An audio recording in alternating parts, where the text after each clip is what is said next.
Hello YouTube and fellow DC Comic fans. I'm Keith One Shot, and today I am going to do a spoiler-heavy play-by-play review of DC's Dark Nights Metal number 6, which is the finale of the event. It was written by Scott Snyder, and the artwork was done by Greg Capullo, and I just gotta say, I just finished reading this book, and wow, this book has been so amazing. It's a lot of fun. It's definitely been a wild and wacky ride all the way through.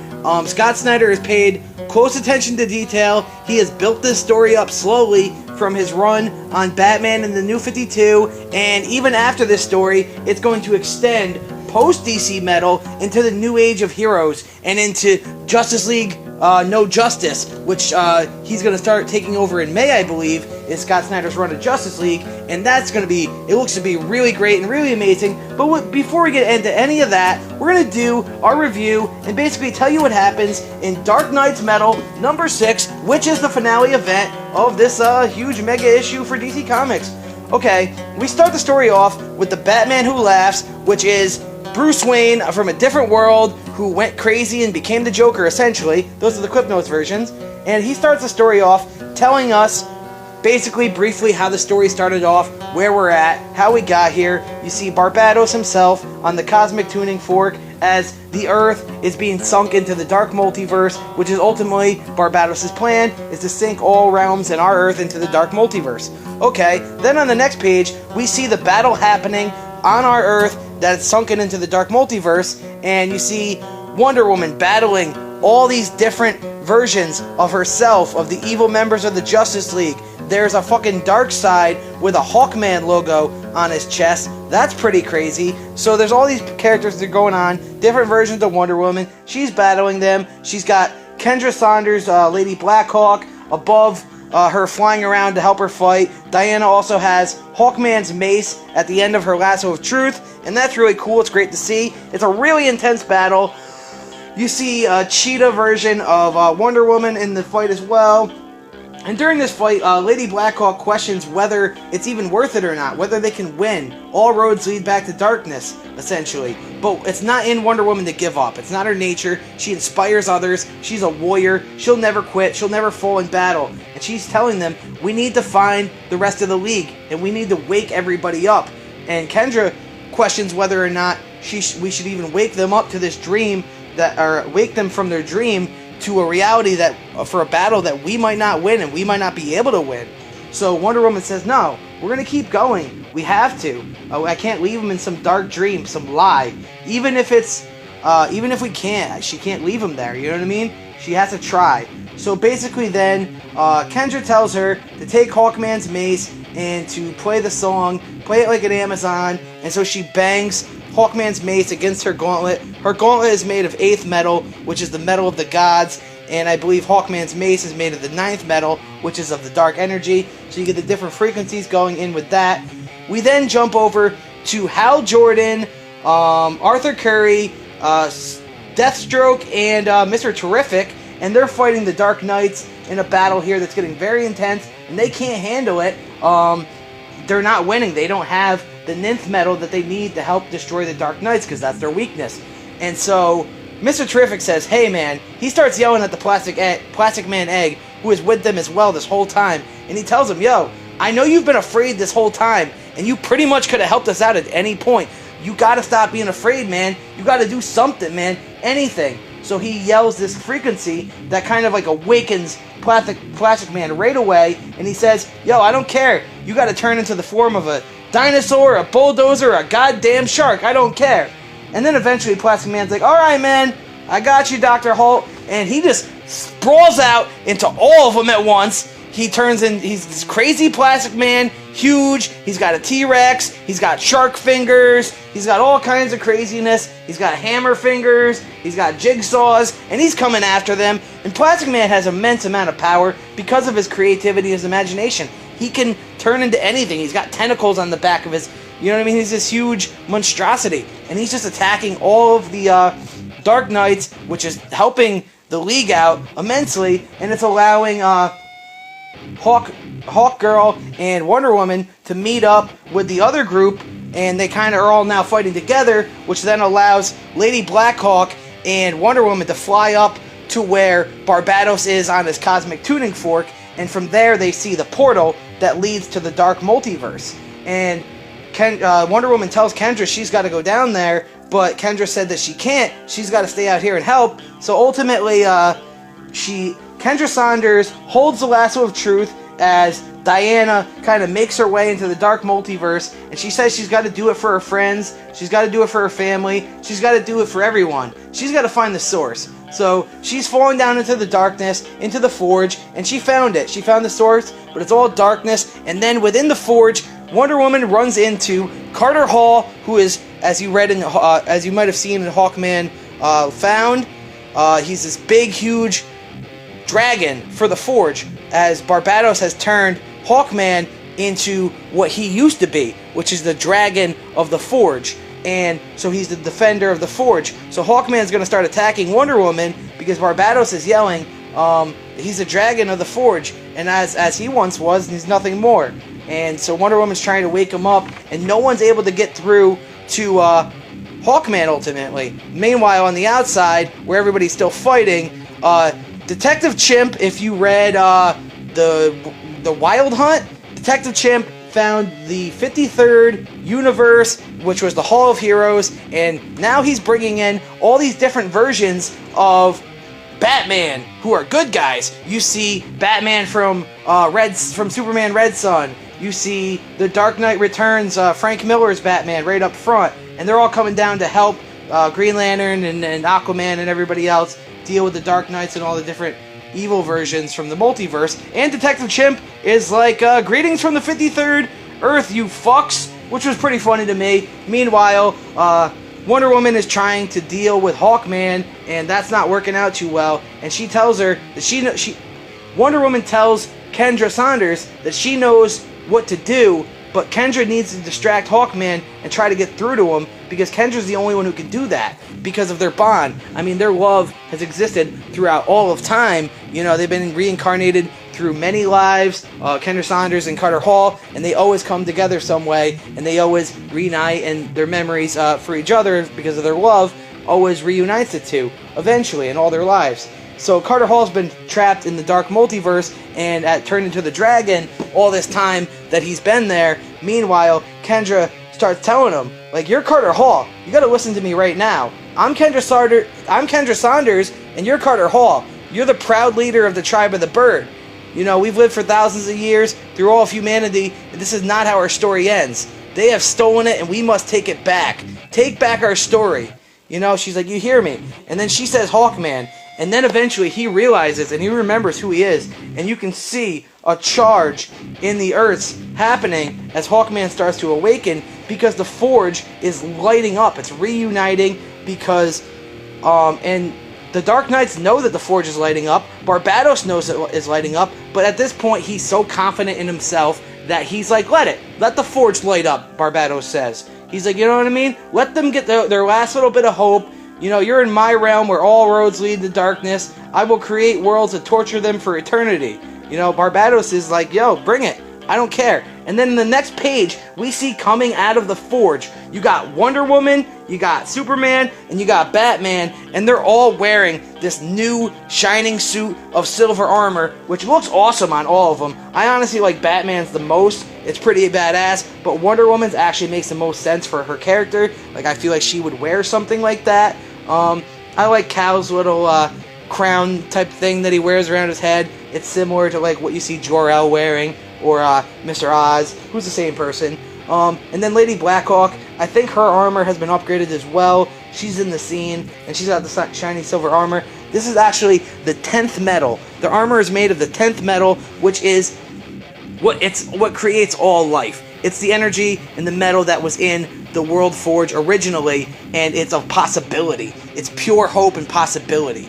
It's pretty much like a god particle, essentially. You got the 8th metal, which is a metal of the gods, you know, like your Atlantean gods, so that's like what the trident's made out of. And you got Wonder Woman with, you know, she's a Greek type of god, so her bracelets are made of the 8th metal. And then the 9th metal is of, you know, Barbatos and the Dark Multiverse, and has Dark Multiverse attachments. Hawkman's mace is made out of it. But now this is the 10th metal, which his armor is made out of, which is of pure possibility and hope. essentially. So then you see readings from Carter Hall's journal where he tells you about this and he explains some of that stuff to us. And now that they're back, Superman is wondering where Flash is, where Cyborg is, where the rest of the League is. And in the Wild Hunt, Cyborg, Raven, and Flash were, like I said, trying to find the Hall of Heroes. And they had this ship that they were riding through the multiverse with, and they kind of found their way back. But Barbados stops them from being able to help out, and now they have to stop Barbados on their own, which, now they have to find a way to Barbados. That's Batman, Superman, and Wonder Woman. And then they get attacked by Barbados' dragons, because Barbados says, you have to kill, he says, all of my army, you have to kill those three. Kill those three right now, because he knows that those are the three people who could stop him. And then you see the Joker dragons coming after Superman, Batman, and Wonder Woman. And Superman says, hey, Batman, you can just hop on my back and fly. And Batman's like, yo, fuck that. I'm not doing that. And he punches one of the Joker dragons right in the face, knocks his nose clear into his face, and then he hops on his back, grabs his ears, and starts flying around on this Batman dragon. And then they see, now that they're out of the dark multiverse again, because they fly up through the portal, they run into the rest of the League, like Aquaman and Green Lantern, and they're doing their thing. And Batman, Superman, Batman, and Wonder Woman are now able to give this 10th medal to whoever they choose. And so they give it to the rest of the League. And so then you see Aquaman and you see Hal Jordan in their new armor. And, you see Batman flying on the dragon. He's like, yee-haw! Which is, it made me laugh. When I saw that, I was just laughing. Obviously, Barbados is pissed off about that. Then you see various members of the Justice League, like Dr. Fate, start waking up the Teen Titans, because all these bodies were attached to the tower that Barbados is on, that's fueling the dark energy. It's draining, and they're using it as a conduit of sorts to channel dark energy to Barbados to sink the Earth. So Dr. Fate frees the Teen Titans. You see Green Arrow frees Steel, and then you got Nightwing and Damian Wayne free Killer Croc and Harley Quinn. And Damian Wayne says, see, Nightwing? Father always returns. And then Nightwing says, yeah, and he's riding a Joker dragon, and he's glowing, because of course he is. Which to me makes me laugh, because, I like Batman, and that little thing with Dick Grayson, Batman, and Damian Wayne, they have their little humor, and that makes me laugh. And then Dr. Fate tells them, they're going to fight for everybody. So then eventually, during this, Carter Hall is woken back up. He's still the big, huge dragon thing, but now he knows who he is at least. And he starts fighting back against Barbados, and Barbados starts calling him a traitor, and that you were my favorite knight.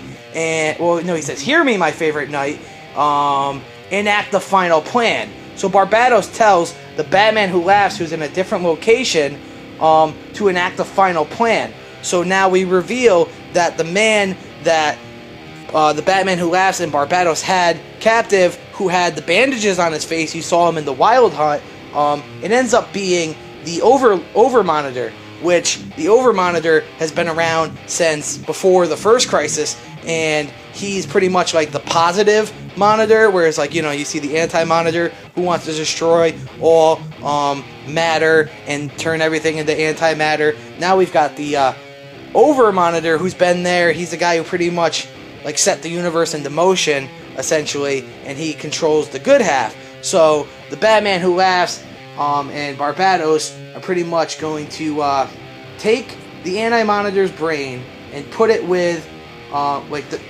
they have this machine going on here, and they have the Over-Monitor strapped in, and his plan is to destroy everything. That's his idea.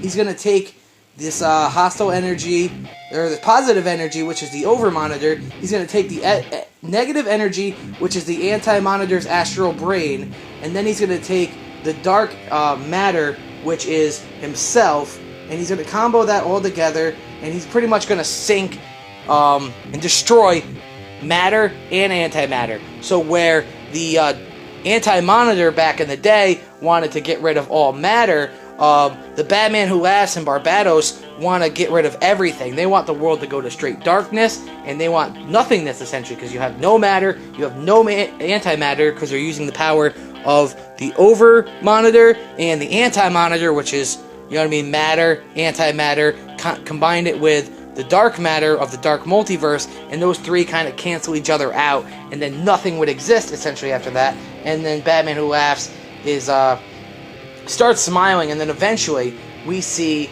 Batman himself, just regular Bruce Wayne as Batman, come into the cave, which is the Batman Who Laughs Bat Cave, and he says, "You call this a Bat Cave?" And the Batman Who Laughs tells him that the armor, the 10th metal, won't work here. It kind of cancels out with the dark energy. So it's Batman versus the Batman Who Laughs, straight up, no advantages, either one of them. It's Bruce Wayne versus Bruce Wayne, because the Batman Who Laughs isn't the Joker. He is the Batman who goes and has no limits. He's the Batman who thinks like a Joker, the Batman who will do anything. He has all of Bruce's training and his preparation and his skills, but he doesn't have a code of ethics or code of honor. So he'll kill and he'll do whatever he wants. And he tells Bruce this. And it's a very brutal fight going on back and forth. And the Batman Who Laughs tells Batman that he's been to many worlds, and in all of them, our parents die. And he's like, yo, they die the same way. Obviously, there's the ones where Bruce dies and Thomas lives, but he's saying, you know, I mean, our parents die in that alley every single time, and we end up down this path. And the only thing that's different, and the reason that they died, is because they had a silly code of ethics, just like you have a code of ethics, and I don't, so I can beat you. And so he tells him, he's like, I'm Batman, but I'll do anything like the Joker. And plus the fact that Batman always wins. And then he stabs Bruce in the stomach, and then he pulls out the gun, which was actually the gun that was used to kill Thomas and Martha Wayne, because the Batman Who Laughs in his universe saved that gun. And he's got Batman down on his knees, and he's gonna shoot him. And he's talking all this shit, and then Batman just tells him, so just fire the damn gun already. And then he goes, I'm glad you finally see. And then all of a sudden, the Batman Who Laughs gets struck in the back with a sign that says bang. A comical sign that says bang. And I know what's going to happen on the next page, and I don't want to turn the next page because I'm super excited and I know what's going to happen. And sure enough, yes, from the prelude of the casting and the forge, we got the Joker, the original Joker from our universe, comes in and he tells the Batman Who Laughs that he's here to help. He's here to fight with Batman on his side, and oh my god, this is one of the greatest things ever. The Batman Who Laughs and the Joker versus, or the Batman and the Joker versus the Batman Who Laughs in an all-out fight, and the Joker tells him, he's like, you know, you didn't exactly see this happening. He's like, and Batman tells Joker, he's like, yo, you don't tell anybody that we teamed up. You don't tell anybody. As soon as this is done, we're enemies. We're fighting and banging this out, and we're gonna kill this dude. And that's what's gonna happen here. And the Joker says, I got his face, and Batman says, I'm going for his legs. And you know, I mean, the two have a little banner. And then, yeah, like you said, Batman tells him not to say anything. And the Batman Who Laughs still thinks that he can do it. But the Joker tells him, he's like, let me tell you this joke about this guy who was prepared for anything and anything to happen. Because he's just like Batman. But the thing is, we're going to do something that Batman doesn't do. That Batman wouldn't think up. And that's the one thing that Batman... What's the one thing Batman wouldn't do? Team up with the Joker. So he teams up with the Joker, and Batman and Joker kind of wreck him. Joker sprays Batman Who Laughs' hand with his gas, and then he cuts off his finger with his playing cards, and Batman Who Laughs tries running away, and him and Joker start fighting, and then we go back to the outside where the fight keeps continuing. The Justice League is just destroying the rest of the Dark Knights, and Barbados is pissed off about this, and the Batman Who Laughs just yells to him. He's like, yo, they're all coming for you right now to Barbados, and Barbados doesn't know what to do. And then all of a sudden, you got Hawkman, or you got Hawkgirl gets the mace of Hawkman and just flies right through Barbados, because Wonder Woman throws the mace to Hawkgirl. Hawkgirl flies right through. Barbados is like, in the end, all roads lead back to, boom, he's dead. That's that. That's Barbados. Well, he's not dead, but he's taken out. And then Batman is seen running out of the Batman Who Laughs Batcave, with the Overmonitor in his hand, and the Overmonitor tells him that this place is collapsing, and we see the Joker is still fighting the Batman Who Laughs, so we really don't know what happens there. And then, the cave closes up, the Overmonitor tells him, he's like, what are you doing here? And he tells them about the armor, and he tells them that it's made of the Forge itself, and that it's everything that's possible. And so, basically, they're going to try to, rewrite and refix things and bring the world back up out of the darkness. And so, all of the Justice League hold their hands together, and Batman's even like, so what you're saying is, Fulcrum Abonimus. And when he said that, Fulcrum Abonimus ended up being this a code word for something the toy maker said, and then they kind of got this huge Justice League Megazord together back in the very beginning of Metal, and I thought they were going to do that, and they didn't. Instead, they kind of all hold their hands and fly up, and you read Hawkman's journal, and he's talking about these new heroes and their story and the universe and all that fun, positive stuff, and it's actually a really great spiel.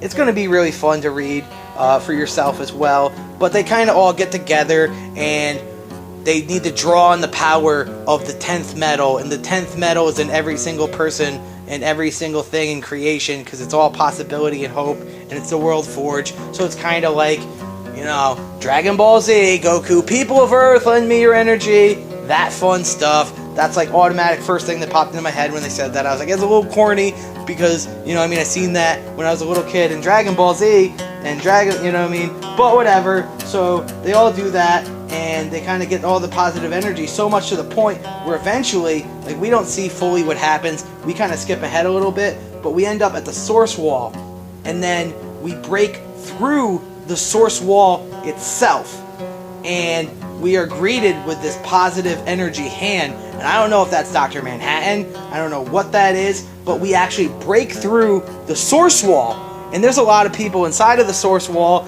and that's where we thought all things came from in the DC Universe, and sure enough we break through it, and then we see Alfred in an epilogue, and he says, please come in, I hope I have all your suits in the right size, and then we go to this party where it's everybody from the Justice League. This is sometime after the battle with Barbados, and they're all happy, they're getting together. Bruce tells them everything that happened. He tells them that, they kind of were able with the Forge, with the Source Wall and all the positive energy that they got from all the beings on Earth and beyond, giving them that energy for the 10th metal, they were able to kind of reforge the world as it should be before Barbados. They didn't they specifically say we didn't go back in time, but we recreated things the way they were supposed to be. But since the Source Wall was destroyed, there's certain things that are going to be coming in and coming after us soon, and that the Source Wall was more of a thing that was blocking our universes from everything else, and now the world of DC is so much bigger, and essentially what we thought was a big pond, which was 52 universes, is now going to get spilled into so much bigger beyond the Source Wall, which is a lot of the heroes like Damage and Silencer and Sideways and the Immortals and the Terrifics, but there's also going to be other stories, and they kind of hint at that in this conversation. They do let us know that Barbados is chained in the Forge until the actual Forge makers come back. We then go and hear Kendra Saunders tell us that Hawkman is resting, and he's went through a lot, but he will fly again. We see Red Tornado and the Challengers of the Unknown, who are now robotized, and we kind of get hints at things that are going to happen. We see the Immortals, and they're talking and asking us if we're ready for the new age of heroes, and if we can survive what's coming for them, what's beyond the Source Wall. I've heard people talk about Darkseid's father. Who knows? Because Darkseid was a baby in Metal, and I think in Wonder Woman he's a teenager or something like that, but who knows what's going on with Darkseid fully right now as he grows up. We also see the man who runs the library in the Dreaming, and he's trying to find Daniel. He's trying to find the Dream of the Endless, and then he's like, what's that? And he sees that just one book is missing, and he says, Dream, where are you? So we don't know fully what's going to happen, but they're hinting at things, and then they show us this other group where these monks are gathered around, and we got this like robot kind of guy. I'm not sure exactly what that is, but he says that there's like shattered notes, jotted words by the name like Lantern and Dark Stars, Wonder Woman, Dark Pantheon. We see these shadowy figures up in the corner who could be like the Crime Syndicate or something else. Beyond that, I don't even know. Could be Black Adam there. One of them kind of looks like Batman. The other one's got horns here. Who knows what that is? They talk about Aquaman and Atlantis rising up from the shores. We definitely see this hint of Wally and Flash as they're about to fight, and that's like a precursor to Flash Wars, which makes sense because Joshua Williamson was involved in helping Scott Snyder with this book, as well as several other people. And then we see this man in armor too, kind of staring over things, and they talk about a war, a reality war that's going to happen, and they talk about forces that were long lie dormant of the universe stirred awake, and what happens when they come for us, that they decide that there's been no justice for our actions. So that's going to lead into Justice League No Justice, obviously, so we'll see what happens in that.